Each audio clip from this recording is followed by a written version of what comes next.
Hey everyone, thanks for joining the call today. We're going to jump right into the presentation here, and we're going to be talking about social engineering, which is really the number one threat affecting small businesses today. We'll talk about how social engineering fits in today's cybersecurity landscape and how you can take the first step to start protecting yourself and protecting your business. To get started here, I want to talk about how social engineering does fit in today's cybersecurity landscape. And I have some stats on this slide here. I'm not going to go through each one, but I do want to go over at a high level what these stats look like and what these stats mean. So as you can see, small businesses are getting hit much more than larger enterprises when it comes to attacks like social engineering. Most small businesses, over 60% of them, have reported at least one cyber attack in the past year. In addition to that, most small businesses don't feel like they're prepared to respond to something like a cyber attack. They don't have the resources. And in addition to that, they don't have things like cyber insurance that's going to help them respond to that breach and mitigate the actual impact of that breach. So why do some of these stats exist? Well, cybercriminals are smart. They've been doing this for a long time, and they realize that it's much easier to go after a bunch of small fish, like small businesses, than go after a big fish like a larger enterprise and have a chance of, one, getting caught or not being successful. It's a lot easier to go after these small businesses because they don't have the same kind of resources, the same kind of expertise on hand to help protect themselves against cyber attacks, but also mitigate the impact of that cyber attack. So most of these cyber criminals go after the small fish. You're not going to get caught, and you're going to be easily successful going after these smaller enterprises with less resources. Now, what kind of attacks are actually happening for these small businesses? Well, at least in name, the attacks really haven't changed that much, right? You've been hearing about the same kind of cyber attacks for years now. Things like phishing, things like ransomware, things like accounts being taken over by a cyber criminal. These are things that have been around forever. Now, while they haven't changed in name, they have changed how they're actually carried out. These kinds of cyber attacks have gotten so much more sophisticated. Things like phishing and ransomware don't look anything like the phishing and ransomware that we saw, 5 years ago, even 2 years ago. These are becoming ever more sophisticated. Something like ransomware, just as an example, it's a stat that over 50% of ransomware now doesn't just lock down your systems and not allow you to get access to your files, but most ransomware malware is actually taking your files, stealing them so then they can post it on the dark web. They can ransom the actual release of your files, as well as locking down your systems. So just one example of how these have gotten more sophisticated. What I want to do, just to kind of give you more insight into what these threats are, I want to focus on one today.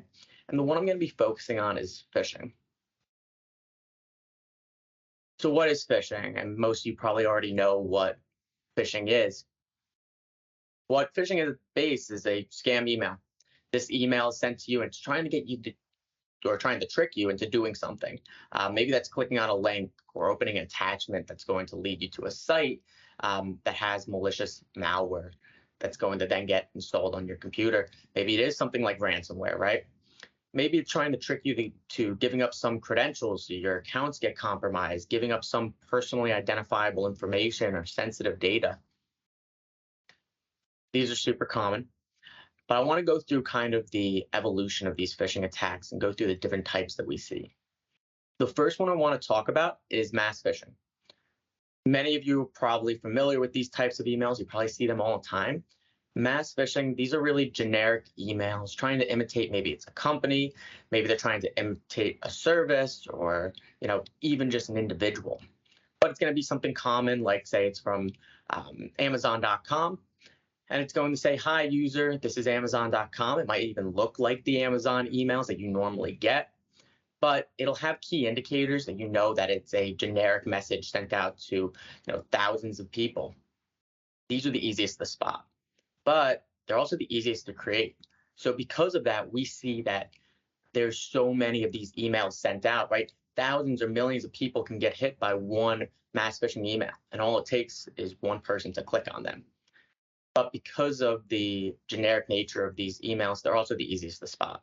You see an email with "Hey user," most likely you're going to think twice about it because it's not personalized towards you. The next evolution here is spear phishing. And what spear phishing is this is a scam email that's targeted directly at you using information that the cybercriminal knows about you. So this information they know about you, it could be your name, it could be a date of birth. They're going to get this information by maybe it's your online presence on social media, or maybe it's information that was posted on the dark web because you were involved in some data breach. But when they get this information, they're going to craft an email using that information that's a lot harder to spot than these mass phishing emails we're talking about. So one good example of spear phishing, right? Say that my information was compromised and the cybercriminal knows my name and date of birth. Well, they can go and they can actually send an email out that's on my birthday that looks like it's coming from Facebook that says, "Hey, Chris, we know it's your birthday today. We have people that are posting on your wall. Click this link below to actually see what those posts are on your wall." Now, that's a sophisticated phishing attack, right? They know what my birthday is, so they send it on my birthday. They know that most likely I have Facebook. Most likely I do have people posting on my wall. So when I see that, I'm getting it at the right time. It's from the right provider. If I don't look to see who it's actually coming from, the email address that it's coming from, what the link that I'm clicking on is, it's easy for me to fall for that type of attack. So that's spear phishing, right? These are harder to identify. It's harder for me to spot that this is a scam, but they're also harder to create because you need to know information about the person, you need to customize the message. So while they're less common than mass phishing, they're much harder to identify, easier to trick a user. And then the last kind of evolution here that I want to talk about is business email compromise. So business email compromise is not necessarily phishing. Phishing is a component of a business email compromise scam. So what business email compromise, or BEC, is, it's a multi-step attack that is going to use phishing, but it's basically going to trick an end user, trick an employee, trick you into thinking that somebody that you know is sending you a message and asking you to carry out a task. This is the one I want to focus on as we go through this scenario today. I want to go through a scenario just so you understand, what these attacks look like and how convincing they can be. Why I want to focus on business email compromise is that it's not the most popular, right? It's not like mass phishing where you're going to see thousands or millions of people getting hit by these, but it's one of the most sophisticated ones, one of the most difficult to identify. And what we see is that on average, most users that get hit by this kind of attack, the cost of it is $180,000 or more. Right? So it's a big price tag on this kind of breach when it is successful. So what's the goal of it, right? Goal, like anything else, is to steal sensitive data, right? That's common in these phishing emails. It's maybe to have you give up some kind of credentials. But the reason why the price tag is so big on these types of attacks when successful is from financial fraud. You probably have heard about these wire transfer scams. A lot of the wire transfer scams that you hear about is most likely caused from some kind of business email compromise attack. And that's why the price tag is so high on these types of attacks. So what's a cybercriminal doing here, right? A cybercriminal is trying to impersonate maybe you, the CEO or owner of the organization, maybe another executive in the organization, maybe somebody from your HR team, or a trusted vendor. Maybe they're trying to imitate someone that you talk to, that you're sharing money with, that you're paying invoices for. So what I want to do today is I want to actually bring you through a scenario where that is the case, where it's a trusted vendor that gets compromised and actually starts off a business email compromise scam. I'm actually going to be talking about a scenario that happened to one of our clients. Obviously, fake names here. I won't be talking about the clients' names, but let me introduce you to the individuals involved in this attack so you can get a better idea of how these attacks actually work. So the first person to introduce you to is Mariah Carey, and Mariah Carey works at a medical supply company.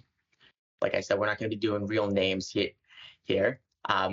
But we'll call the medical supply company today, we'll call them vendor A. Okay. And one of the clients of vendor A is Tom Cruise, who is the office manager at a medical client. So this medical client, this was actually one of our clients when we really saw this story in action. So we'll call this medical client Client B. So the last person to introduce here is obviously the cyber criminal. So let's talk about how this actually gets set up, how this story kicks off, and how this compromise works. So Mariah Carey is a vendor to the medical company that we were just talking about, Client B, right? So what happens is Mariah Carey has her email account compromised. How does that happen? We actually never found out how exactly it happened. There's many ways that your email account can be compromised. Maybe Mariah was reusing a password on another site that was breached, right? Bad password controls like password reuse could lead to somebody trying out that email and password that's been compromised on your email system. Maybe Mariah Carey fell victim to one of those mass phishing attacks or spam phishing or a spear phishing where she actually gave up her credentials to the system and didn't know about it.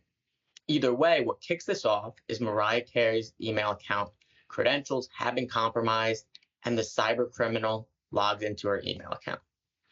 Now, what a cyber criminal does in a business email compromise scan when they log into the email account is they only log in one time. And all the cyber criminal does is set up mail forwarding rules. So every time Mariah sends a phishing email or receives a phishing email, that email is also going to be forwarded to the cyber criminal. Those are the only rules the cyber criminal sets up, logs in one time, sets up those rules, and then never logs in again.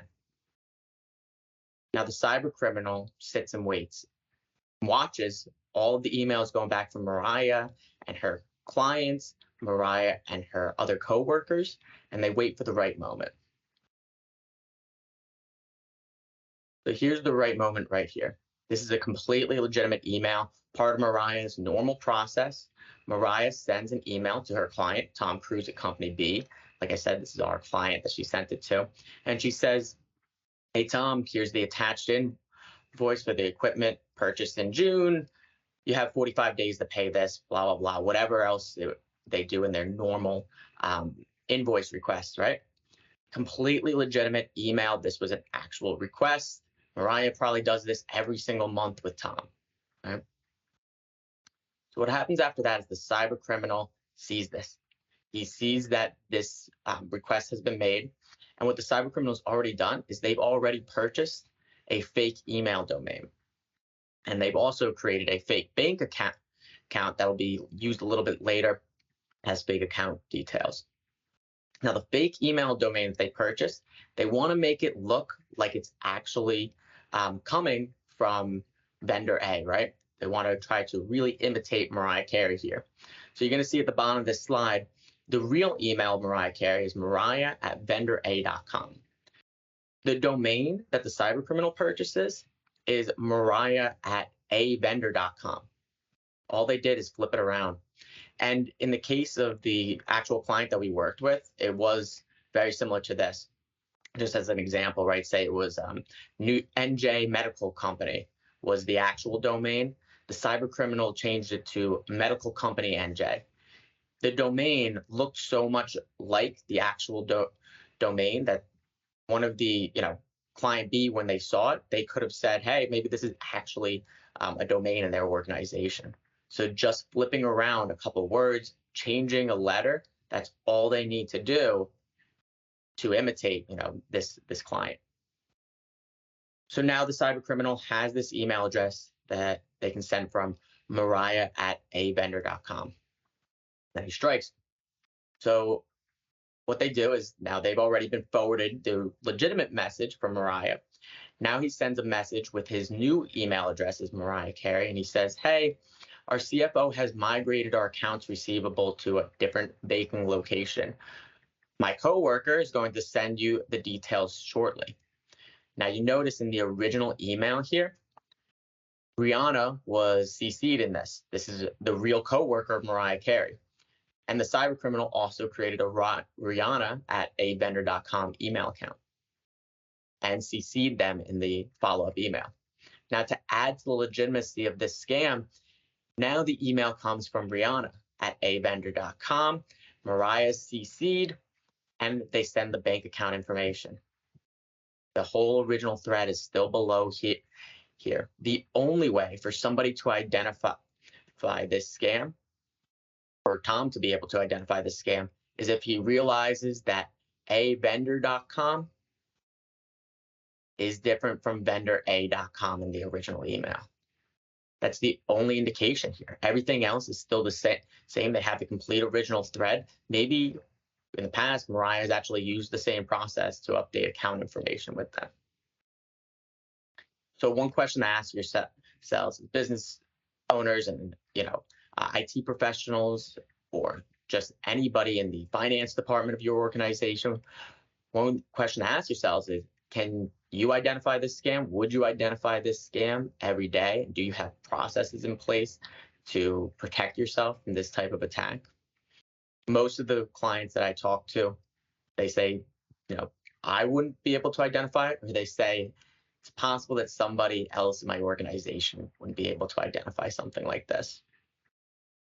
Let's talk about what actually happened to these two companies. Unfortunately, Tom was convinced, didn't think twice about it, because this is something that's happened many times in their organization. Vendors change banking information. He gets it. So he sends $50,000 as the invoice to the fake bank account. And then a week later, he sends another $100,000 before he realizes that something's wrong. Major impact to company B here, right? Tom's job's at risk because he fell for this scam, but also the company is at $150,000. Now, vendor A, right?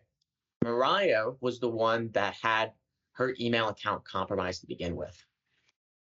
One thing that happened was they immediately lost company B as a client. So there's impact on both ends, right? It's possible that that vendor as well had further reputation damage if the story about what happened got out to their other clients. Maybe they lost some of those clients as well. And I know that in the case of our actual client getting compromised with this scam, they did take further litigation against vendor A. They were holding them responsible for it. So you see that whether you're on the vendor side of this scenario or you are on the receiving end as the client, there's impact on both ends here. So how could this have been stopped? There's multiple ways that this could have been stopped. To begin with, if Mariah's account at vendor A never got compromised to begin with, if her email account was never compromised, that would have stopped this compromise to begin with, right? So how do you prevent email accounts from being compromised? Well, good password hygiene is a start. If it was the case that Mariah was reusing her password in different areas, and then her password got breached in some other website, then it's the password hygiene that was the issue there. She should have been using different passwords for every single site that she's going to. Another one is multi-factor authentication. If multi-factor authentication was implemented on her email account, most likely when the compromised email and password was used, they would have been stopped by that second form of authentication getting to the system, and they would have never been able to actually log into the account. And if Mariah fell for a phishing email and that was how her credentials got compromised, then ongoing training would have helped her to better identify those types of phishing emails, so she's not entering in her credentials and giving up those keys to her email account when she sees a phishing email. So that would have stopped it to begin with if Mariah never got breached. But since her account did get compromised, what could company B have done to protect against this vendor compromise right here? So the first thing is policies and procedures. If company B had a policy in place that every time they get a request for change of bank information, if they had a policy in place just to call up that vendor and just verify with somebody that they know, past phone number that they have for that company, verify that, hey, this is legitimate. That probably would have stopped this scam just by that one phone call to have a second form of verification for account change. In addition, if they could have identified that change of domain, right? If they could have identified that this was a phishing email, if they had been trained on phishing to identify this type of scam, then maybe they would have been able to avoid this.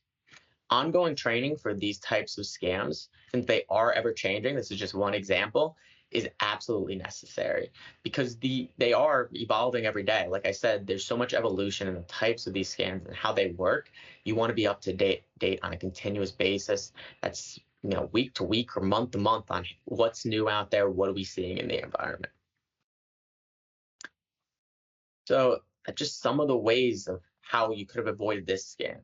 So what are you as a business owner, as an executive, going to do to take the first step at least to start protecting your company? What we recommend when it comes to protecting yourself, the best place to start off is seeing what kind of vulnerabilities currently exist in your organization. I talk to so many clients that'll say, I trust my employees. I know they're not going to fall for these types of scams. But the scenario I just went through shows you they're getting more sophisticated. This is a very sophisticated attack. And a lot of times you can't guarantee that every employee is not going to fall for that type of attack.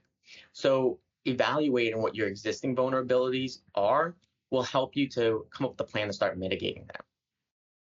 One of the tools that we have to actually help you start evaluating what your vulnerabilities are, we have, a few tools. One is actually testing them on phishing emails, similar to the one we went over. One is looking at exposures on the dark web to see if they do have any information. Like Mariah did. Mariah had information on the dark web, possibly with her email and password that she was reusing. Testing to see if there is any of that information about the individual in the dark web helps. The one I want to focus on today is what we call our baseline employee cybersecurity assessment. So this is an assessment of users' competencies, each employee's competency in your organization when it comes to identifying these types of threats, when it comes to good cybersecurity hygiene, when it comes to protecting themselves in your organization.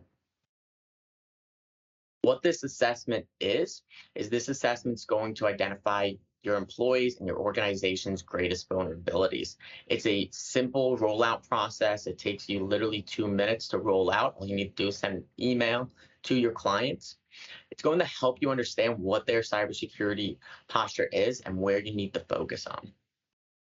So the actual assessment is a quiz. It takes about 20 to 30 minutes for users to complete on average. What they do is they self-register. It takes 1 minute to do that self-registration. They're just entering in their email and verifying it. And then after that, they're going to be tested on 6 different areas of cybersecurity knowledge. Things like password hygiene, things like identifying phishing emails, identifying the most common scams out there, general cybersecurity knowledge for how do you protect yourselves and your business, even things like work from home. If they are working from home, do they know how to protect their devices? Do they know how to protect their network and things like that? After they complete the quiz, what you're going to get back is a view into overall how your company's doing and then overall how each user's doing.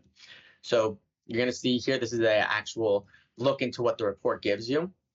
Our company overall score gives you an indication of how well is your entire company doing. This score is a 90. That's not too bad. But where you start getting into the real valuable details is you can actually see each area that was tested on. Like I said, there were 6 different areas of knowledge tested on. You can see where you had gaps as a company. So things like password hygiene. If password hygiene has a low score here, you might be susceptible to some of those scams that we were just talking about, like your account being compromised. Maybe people are reusing passwords and things like that. Maybe they're using weak passwords. Another area is maybe handling PII. Do they know how to handle sensitive data? Do you have compliance requirements in your organization where they should know how to handle sensitive data? It's part of the quiz as well, and part of what you can mitigate navigate moving forward if you do have vulnerabilities there. And then, like we said, any of these areas, like working remotely as well, you could have gaps as an organization. That helps. That's a good start to look at it from an organization perspective and where you have gaps. But the real value of this assessment is all the way to the right. I know it's a little bit small on this slide here, but the final page of this assessment actually breaks down user by user how well they did in each section of this assessment and assigns a risk score to them. You're not only going to see their name, but you'll see their role in the organization. And what the value is of getting the role in the organization is that you can actually see, is this an individual in my finance department? Are they holding the keys to the kingdom like Tom Cruise held it in the scenario we went through, right? If they're getting low scores and they have access to things like wire transfer, right? Maybe they have access to critical systems. These are the individuals that you want to focus on. And even the individuals that have a low overall risk score, maybe they get a low score in an area like password hygiene or general cybersecurity knowledge. So this will expose all of those details so you know where those gaps are. We'll also look at if they have any exposures on the dark web and put that right in this report.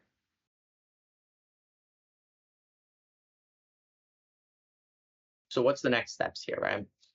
As your MSP, what we strongly recommend that you do is you assess your own vulnerabilities first. And what we can do as your MSP is come up with a game plan on how can we protect you. How can we create a custom plan for you to move forward to protect your employees, make sure that they're protecting themselves, and make sure that they're protecting your organization. That's pretty much all the time that I have left today. Really feel free to reach out if you have any questions at all. We're happy to answer them. And we're also happy to get you set up with this assessment so you can start assessing the vulnerabilities in your own organization and start taking steps to mitigating those vulnerabilities. Thank you all for your time today, and have a good day.